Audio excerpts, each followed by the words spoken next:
If you can fly that helicopter, I'll marry you right here and now.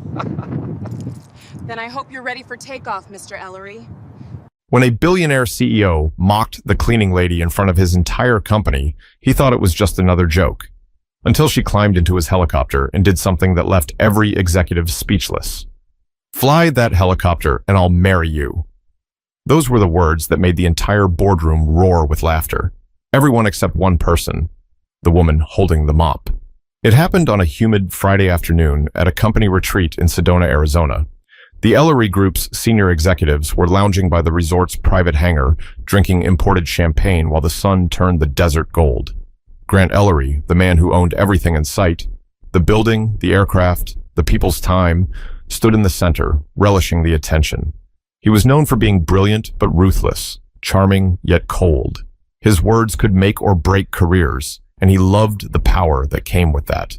Janelle Forsyth had been cleaning the company's offices for nearly a year. She was quiet, almost invisible. The kind of woman who moved through hallways unseen, carrying a mop and a small radio that played old soul songs. Nobody really talked to her, except to hand her trash or remind her of a spill. But on that afternoon, her name and her composure would stop everyone in their tracks. Grant had just finished a speech about success. "You want to know what separates winners from losers?" he said, pacing in front of his employees. "Winners take risks. Losers clean up after them." His audience laughed again, some nervously, some because it was safer to laugh than to stay silent. Janelle, who'd been wiping down a table nearby, paused for a moment but said nothing. That small pause was enough. Grant noticed. He turned to her with a grin that looked more like a dare. "Hey, Janelle, right?" She nodded slightly, her voice calm. "Yes, sir." Grant gestured toward the sleek black helicopter parked just a few yards away. "Tell you what," he said, "if you can fly that thing, I'll marry you." The group burst into laughter, genuine this time. Phones came out, someone whispered, "He's savage." Grant loved it. He took a sip of champagne and smirked, expecting her to blush or retreat, but instead, she looked at him with a stillness that made him slightly uncomfortable. "I might take you up on that," she said quietly. The laughter died down, just a bit. People exchanged uncertain looks. The cleaner had spoken back. Grant raised an eyebrow. "Oh, really? You can fly?" Janelle set down her rag and walked closer, her tone still gentle. "I used to." There was something about the way she said it, steady, almost sorrowful, that shifted the air. But Grant, too proud to read the room, leaned in with mock curiosity. "What were you, a pilot in another life?" She met his eyes. "Something like that." The silence that followed was uncomfortable. Grant chuckled and waved his hand dismissively. "All right then, Major Forsyth," he said sarcastically. "Show us what you've got." The executives laughed again, though softer this time. Janelle didn't respond. She simply picked up her cleaning cart and left. For the rest of the evening, the joke spread like wildfire. People whispered her name, shared memes in the company group chat. The cleaning pilot. Grant played along, acting amused. But deep down, something about her calm reply stayed with him. It wasn't defiance. It was certainty. The next morning, Grant arrived early at the hangar for a short helicopter ride to a nearby golf course. To his surprise, Janelle was already there, standing near the aircraft in her plain blue uniform, her hair tied neatly back. "You're early," Grant said, his tone sharp. "I don't like leaving things unfinished," she replied. Grant blinked. "You're serious?" Janelle shrugged lightly. "You said if I can fly it, you'd marry me." He laughed, looking over at the pilot who had just arrived. "All right, fine, let's see it then. But if you crash it, that's on you." "I won't crash," she said softly. The pilot looked uneasy. "Sir, she can't just..." Grant cut him off. "Relax. It's not like she's actually going to start it." But she was already walking toward the cockpit, each step deliberate, confident. The others followed behind, curious, some recording on their phones. Grant folded his arms, smiling, like a man who'd just secured another round of entertainment. Inside the cockpit, Janelle sat down and started flipping switches.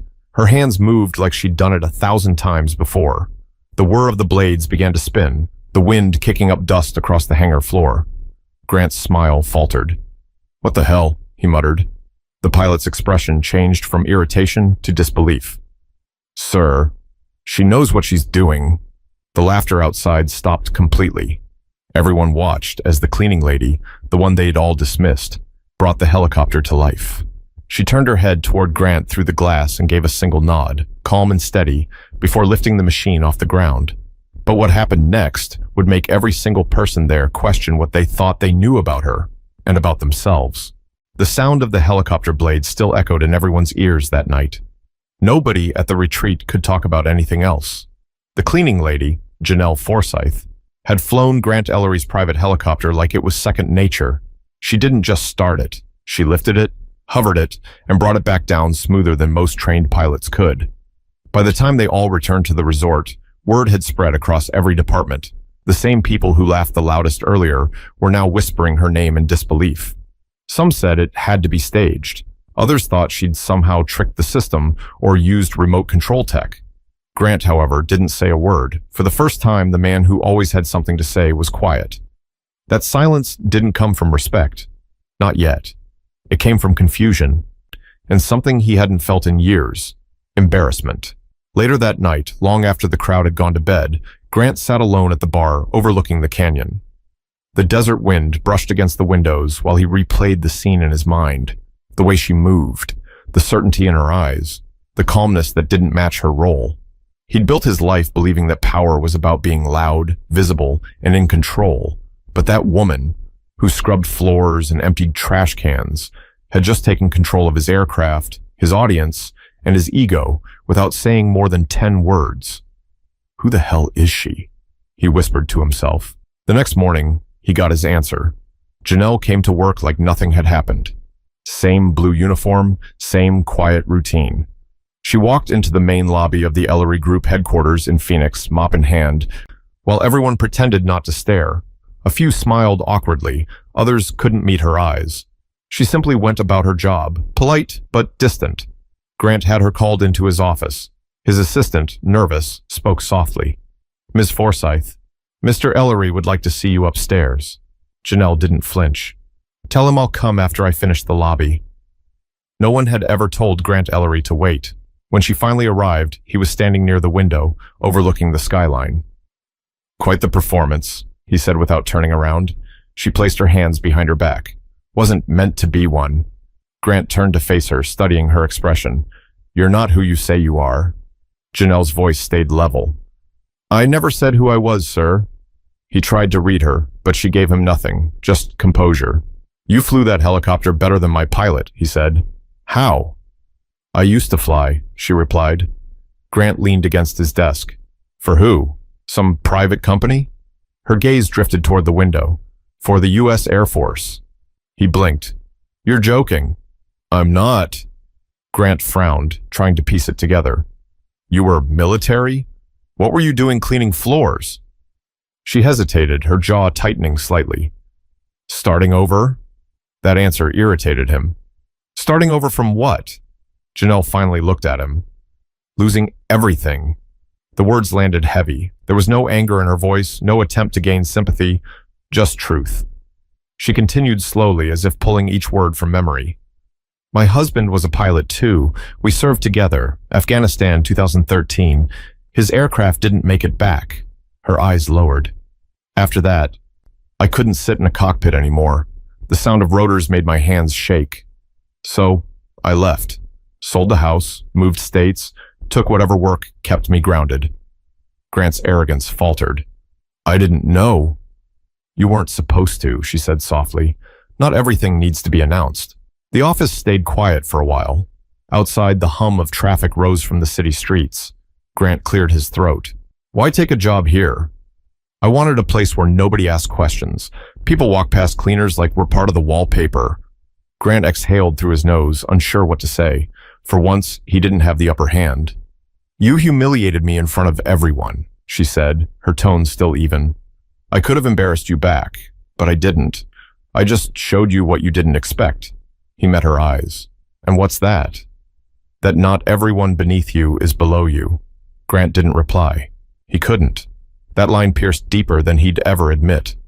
After she left, he stood there for a long time, staring at the city. The woman he'd mocked had lived through things his money could never buy him out of. Loss, pain, rebuilding from ashes. Her strength came from something real, something earned. By the end of the week, the company had quietly changed. People greeted Janelle with respect now. Even the executives who once ignored her started offering small gestures. A thank you, a held door, a smile. She accepted them with grace, but never lingered. She still cleaned, still clocked out at 5, and still walked to the bus stop with the same slow, thoughtful stride. Grant watched her from his window one evening. He couldn't explain why, but that same stillness that once made him uncomfortable now fascinated him. There was something humbling about her silence. It carried more weight than all his speeches combined. But what Grant didn't know yet was that the story wasn't over. The retreat, the flight, the revelation, they were only the beginning of a deeper shift he didn't see coming. The following week felt different inside Ellery Group headquarters. The laughter that once echoed down the marble hallways had quieted, replaced by an odd mix of tension and curiosity. Everyone had seen the video, a few seconds of shaky footage showing Janelle Forsyth piloting the CEO's helicopter like she owned the sky. It spread across employee group chats, then to social media circles, before being quietly taken down by corporate PR. But by then, the story had already made its way into whispers, rumors, and late-night conversations. To most, it was just gossip. To Grant Ellery, it was a bruise that refused to fade. He had built his empire on control. The board, his employees, his image, everything. But this? A cleaning lady turning his private joke into a viral lesson on humility? That was something he couldn't manage or contain. During the next executive meeting, Grant sat at the head of the glass table, his expression unreadable. Across from him, department heads exchanged nervous glances. Everyone knew what not to mention, but that didn't stop them from thinking about it. Finally, his COO, a tall woman named Janet Corcoran, broke the silence. Grant, about the incident at the retreat, people are still talking. HR says morale's actually up. They think it humanized you. Grant looked up sharply. Humanized me? She hesitated. Yes, I think they saw a different side of you. He gave a short, dry laugh. I wasn't trying to show a different side. I was trying to run a company, not a charity for second chances. The words stung the room. One of the newer executives shifted uncomfortably. Another avoided eye contact altogether. But then, to everyone's surprise, Grant added quietly, "Still, she can fly." Janet leaned forward. "She's remarkable, Grant. Maybe it's time to stop treating people like they're defined by their job titles." Grant didn't answer. He looked out the window instead at the sun glinting off the downtown skyline. Deep down, he hated to admit that Janet was right. But something inside him wasn't ready to surrender to that truth. Later that afternoon, while walking through the lobby, Grant spotted Janelle. She was polishing a brass handrail near the main elevator. For a brief moment, he considered walking past, but something compelled him to stop. "Ms. Forsyth," he said. She turned, calm as always. "Mr. Ellery." He studied her. "You've become quite the topic around here." She didn't look flattered. "That's temporary." "You think so?" "I know so. People have short memories." Grant smirked faintly. "I'm not sure I do." She paused, then said quietly, "Then maybe you'll remember to treat people differently next time." He opened his mouth to reply, but the elevator chimed. She stepped inside, pressed the button, and said before the doors closed, "Some lessons are expensive. Don't waste this one." Grant stood there, staring at the elevator doors long after they shut. That brief exchange stayed with him all day. By the end of the week, Grant called a surprise company-wide meeting, something he rarely did. The auditorium filled with hundreds of employees, buzzing with speculation. When he walked on stage, he looked uncharacteristically subdued. "I've always believed success is about dominance," he began. "About being the loudest, smartest, most relentless person in the room. But lately, I've realized something else. Sometimes, the people who say the least have already seen more than we ever will." The crowd listened, unsure where he was going. "There's someone here who reminded me of that," he continued. "Someone I wronged. Someone who showed me that leadership isn't about how high you fly, but how grounded you stay." For the first time, Grant's voice softened. "Ms. Forsyth, would you come up here?" The room shifted. Heads turned as Janelle, sitting in the back row in her work uniform, hesitated. She didn't want the attention, but the crowd began to clap. First a few, then everyone. Reluctantly, she walked to the stage. Grant faced her. "You taught me something valuable," he said, "and I think the company needs to hear it too." Janelle spoke gently into the microphone. "I didn't mean to teach anyone a lesson, sir. I just wanted to show that everyone carries something unseen." The audience grew silent. Grant looked at her with genuine respect. "You've done more than that." Then from somewhere in the crowd, someone shouted, "Tell us how you learned to fly." Laughter broke out, but Janelle didn't smile. "My husband taught me," she said simply, "and the day I lost him, I thought I'd lost that part of myself too. I was wrong." The room went still again. Grant swallowed hard, caught off guard by her honesty. When the meeting ended, no one left talking about quarterly profits or sales targets. They talked about Janelle, her grace, her strength, and the quiet dignity that humbled an empire. Grant walked her to the elevator afterward. "You could have destroyed me," he said softly. She shook her head. "That wouldn't have taught you anything." He smiled faintly. "You're right. I needed to be reminded that being powerful isn't the same as being right." She gave him a small, knowing look. "Then you're already learning." The elevator doors opened. She stepped inside and turned back toward him. "You'll find more strength in listening than talking, Mr. Ellery." The doors closed, leaving Grant alone again, staring at his reflection in the mirrored panel. For once, he didn't see a man in control. He saw someone learning what control really meant. But as his company's culture began to change, not everyone welcomed it. And soon, the mockery that started this all would spark something far bigger and more personal than either of them could have expected.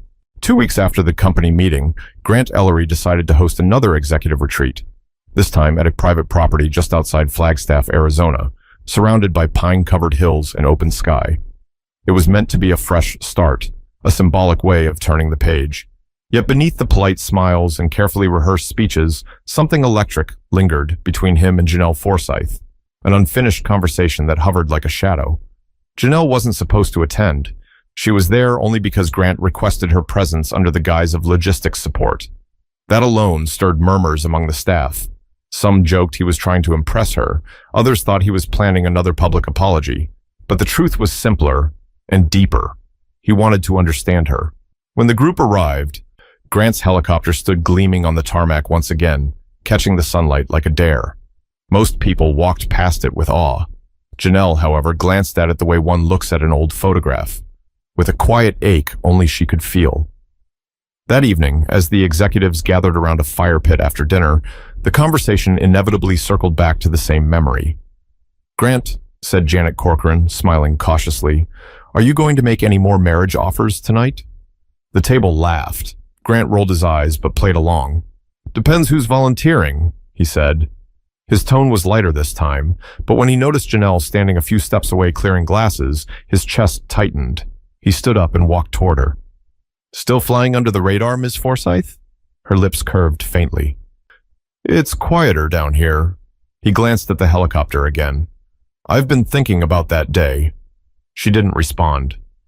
"I realized something," he said. "That flight wasn't about you proving me wrong. It was about you reminding me what courage looks like." Janelle looked at him, her expression unreadable. "Courage isn't loud. It's just the decision to keep going when no one expects you to." Her words hit him harder than he expected. "You make it sound simple." "It's not," she said, "but it's always necessary." They stood there in silence for a moment, the crackle of fire filling the space between them. Then one of the junior executives shouted from across the patio, "Come on, Grant. Why don't you let the major give us another show?" The laughter was instant. Grant's first instinct was to snap at him, but Janelle spoke first. "If that's what you want," she said calmly. The group quieted. Even Grant froze. "Janelle, you don't have to." "I know," she said, "but sometimes people only listen when they see." Without another word, she walked toward the helicopter. The others followed, a mixture of excitement and disbelief spreading through the crowd. Grant hesitated, unsure whether to stop her or let her go. The night air was cool, the stars bright above the dark outline of the mountains. Janelle climbed into the cockpit, her movements deliberate, familiar. The machine came alive under her touch. The lights, the switches, the blades slicing through the stillness. "Grant," Janet whispered, standing beside him, "she really shouldn't be flying at night." But Grant didn't move. She knows what she's doing. The helicopter lifted off slowly, gracefully, its rotors stirring the air like a heartbeat. Gasps rippled through the group as it ascended above the tree line, the lights from the cabin glowing softly against the dark sky. For a few moments, the sound drowned everything else. The laughter, the chatter, even the music playing from the outdoor speakers. All that remained was the sight of a woman reclaiming something that once defined her. Inside the cockpit, Janelle felt her pulse steady, her breath align with the rhythm of the machine. It had been years since she'd flown under the stars. For the first time since her husband's death, she felt peace, not from forgetting, but from remembering without breaking. Below, Grant stood still, his face illuminated by the aircraft's lights. For a man who'd spent his life chasing control, this was something entirely different. He wasn't in charge. He was witnessing it. Humbled, silent, changed. Janelle circled once above the property before bringing the helicopter down. The landing was flawless. When the blade slowed and the engine quieted, the crowd broke into applause. Not the mocking kind this time, but genuine admiration. Grant walked forward as she stepped out. "You didn't have to do that," he said, his voice low. "I know," she replied, removing her headset, "but you did need to see it again. To believe it wasn't luck the first time." He exhaled. "I believe it now." She met his eyes. "Then stop using people's pasts as punchlines. You never know what they've survived." Grant didn't speak. He couldn't. Her tone wasn't angry. It was final. As she walked back toward the main lodge, the others stood in silence. Janet turned to Grant and murmured, "You realize she just made you look like a student in front of your own class." He managed a faint smile. "Good. Maybe I needed a teacher." The rest of the night passed quietly. No one joked anymore. The next morning, Grant ordered a company-wide initiative, scholarships for veterans, hiring programs for service members, and an internal policy ensuring all staff, no matter their position, received recognition for their work. But none of it was about PR. It was about her. Yet, even as Grant tried to make amends publicly, a storm was building privately, one that would test both his sincerity and Janelle's faith in forgiveness. The following Monday, back in Phoenix, the office buzzed with talk about the retreat. Videos of Janelle's midnight flight had once again found their way online before the company could stop them. Employees whispered about her skill, her composure, her story. For once, the gossip wasn't cruel. It was reverent. People admired her. But admiration has a strange way of turning into intrusion. By midweek, reporters started calling. Someone had leaked her name to a local news outlet. Within days, the story appeared under a headline that read, "Billionaire CEO humbled by former Air Force pilot turned cleaner." The article painted Janelle as a tragic hero, a woman who lost everything only to expose the arrogance of the powerful. It went viral overnight. Grant's PR team panicked. Investors started asking questions. Board members wanted to know how a private incident became a national headline. Inside the company, opinions split. Some saw Janelle as an inspiration, while others resented the attention she brought. Grant summoned her to his office again. She entered quietly, her uniform neat, her face calm. "You wanted to see me?" He gestured for her to sit. "You've seen the news?" "I have," she replied. He sighed. "This wasn't supposed to happen. You're being dragged into something ugly." She gave a faint, knowing smile. "You mean you're being dragged into something ugly?" He met her eyes. For once, there was no hint of superiority. "You're right, but you don't deserve this either. You didn't ask to be a story." "No," she said softly, "but maybe some stories need to be told, even if they make people uncomfortable." Grant leaned back in his chair, rubbing his temples. "The board wants a formal statement. They think I should spin this as a leadership lesson about humility, teamwork, whatever corporate nonsense makes it sound tidy." Janelle looked unimpressed. "And what do you want to say?" He hesitated. "That I was wrong." The room fell quiet. Janelle studied him, trying to decide if he meant it. "Then say that," she said finally. "Say it like a man, not a headline." Grant nodded slowly. "Would you stand with me when I do?" She frowned. "You want me beside you at a press conference?" "Yes. I want people to hear the truth from both of us." She considered that for a long moment. "I'll think about it." Later that evening, Janelle sat in her small apartment on the outskirts of Phoenix, watching the news replay her own face on the screen. They called her the humble hero, but the attention made her skin crawl. She had spent years trying to live quietly, to rebuild without being defined by her past. Now, the world wanted to turn her pain into entertainment. Her phone buzzed. It was a number she hadn't seen in years. An old friend from the Air Force, Captain Renee Dalton. "Janelle," the voice on the line said warmly. "I saw the news. You haven't changed a bit." Janelle laughed softly. "I feel like I have. Maybe too much." "You were always the calm one," Renee said. "You know, your husband would have been proud." The mention of his name made Janelle's throat tighten. "I hope so. You showed the world that dignity isn't lost when you start over. That matters." Janelle closed her eyes. "It's just strange having people watch me again. I didn't want this." "I know," Renee said gently, "but maybe the universe wanted it for you." The next morning, she made her decision. When the press conference began, the entire building seemed to hold its breath. Dozens of reporters filled the atrium. Cameras clicked. Grant stood behind the podium, a single sheet of paper in front of him, his usual confidence replaced by visible humility. Janelle stood off to the side, dressed neatly but simply, not as a symbol, just as herself. Grant began, "I said something cruel. I mocked someone who deserved my respect, not my arrogance. Janelle Forsyth showed me what true leadership looks like, not from a position of power, but from character. I've spent years talking about success, but she showed me grace." The cameras flashed. He continued, his voice unsteady but sincere. "I used to think that those who worked beneath me couldn't teach me anything. I was wrong. And I hope every CEO, every boss watching this, learns that lesson before someone like Janelle has to teach it to them." He stepped back, motioning toward her. The reporters leaned forward. "Ms. Forsyth," one of them called out, "do you forgive him?" Janelle took a slow breath. "Forgiveness isn't a favor," she said. "It's a decision not to carry someone else's ignorance any longer. I forgave him the moment I landed that helicopter." The room fell silent. Grant looked down, humbled. When the press conference ended, Janelle turned to leave. He called after her quietly. "Thank you." She paused at the door. "Don't thank me. Do better." That night, the video spread online again, this time with a different tone. It wasn't just about a billionaire's humiliation. It was about accountability, humanity, and the power of grace under fire. For the first time, both of their names trended side by side, not as adversaries, but as proof that respect can rebuild what pride destroys. But just when the dust seemed to settle, the real test came. Not from the world outside, but from the one inside, Grant himself.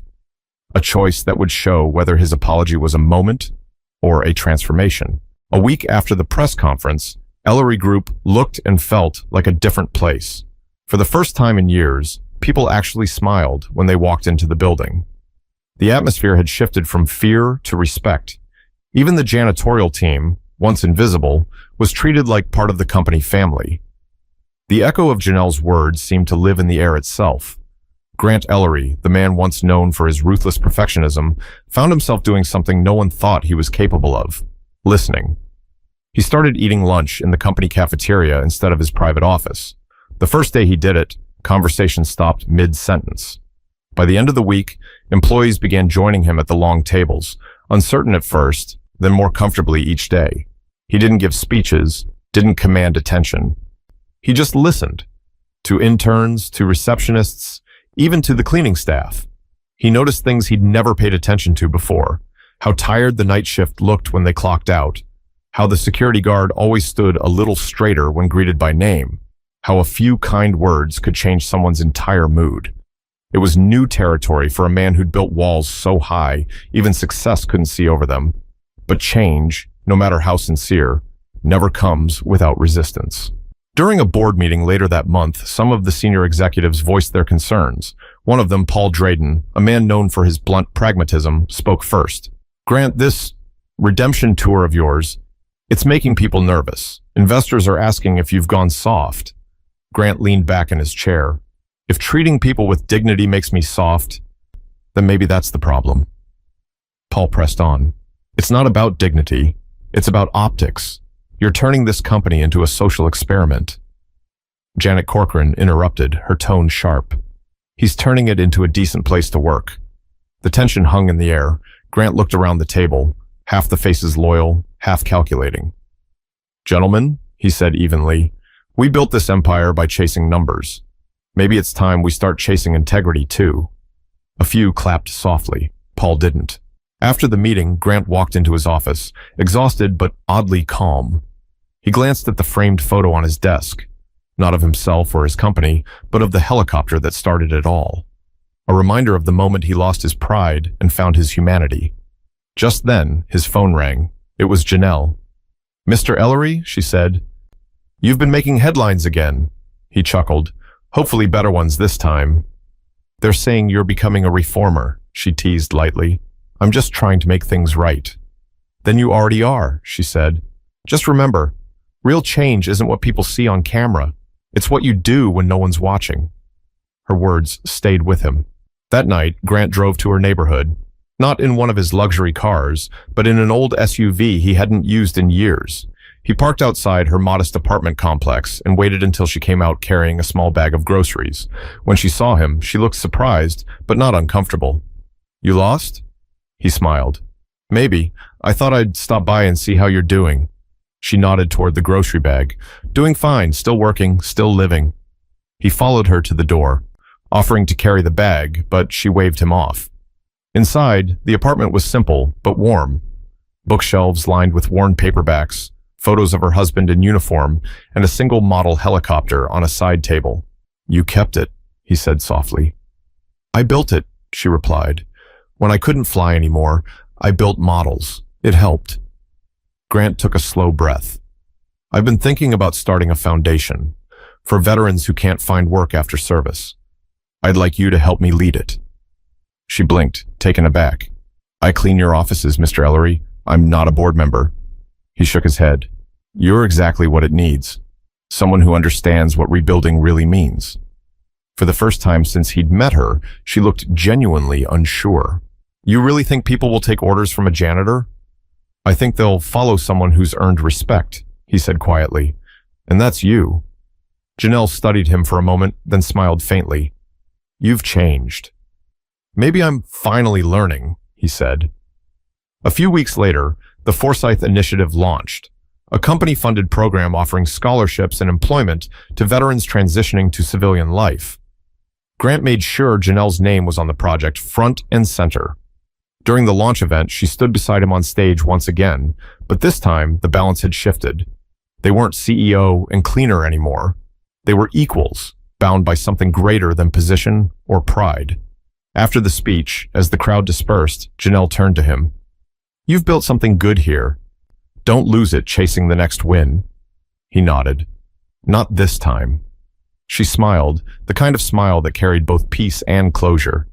Then you finally understand what flying means. Grant looked at her curiously. Flying? She gestured toward the sky. It's not about the height. It's about the trust, knowing you can lift off and still find your way back. He stood there, silent, watching her walk away. The desert air was warm, the sun just beginning to set behind the horizon. For the first time, Grant felt like a man grounded not by failure, but by purpose. But while their chapter seemed to close on peace, something deeper had taken root. A legacy that neither of them fully grasped yet, one that would ripple far beyond the walls of Ellery Group. 6 months later, the Forsyth Initiative had grown far beyond what anyone expected. What began as a small internal program at Ellery Group became a nationwide effort helping veterans reintegrate into the workforce. Companies across the country reached out, asking how they could replicate it. News outlets covered the story not for its drama this time, but for its impact. In the public eye, Grant Ellery had transformed. The once feared billionaire was now a man people described as thoughtful, even compassionate. Yet, despite the attention, he rarely spoke about his transformation. When interviewers asked what caused the shift, his answer was always the same. A woman named Janelle Forsyth taught me what leadership really means. He meant it every time. Janelle, on the other hand, kept her distance from the spotlight. She continued working at the company, not as a cleaner anymore, but as a mentor for the program she helped build. She refused titles, refused interviews, refused the notion that she was a hero. When a journalist once asked why she turned down recognition, she answered simply, "If you do something right, the reward should be the result, not the applause." That quiet humility became the foundation of everything the initiative stood for. One afternoon, Grant walked through the Veterans Training Center built in Janelle's name. The walls were lined with framed photographs, graduates, families, and stories of men and women rebuilding their lives. In one corner, a young man in a wheelchair was learning to operate a drone simulator. Another, with prosthetic limbs, was typing on a computer, smiling as he completed an application for flight school. Grant stopped beside him. "How's it going?" he asked. The young man looked up, grinning. "Better than it was 6 months ago, sir. They told me I'd never fly again. Guess they were wrong." Grant smiled softly. "Someone told me the same thing once." He looked toward the office where Janelle was seated, talking quietly with a new trainee. Her presence filled the space, not with authority, but with calm purpose. For the first time, Grant realized she didn't just change his company. She changed its heartbeat. Later that evening, the two of them stood on the rooftop of the center, watching the sun dip behind the Phoenix skyline. The air was still warm, tinted orange and gold. "You've built something extraordinary," she said.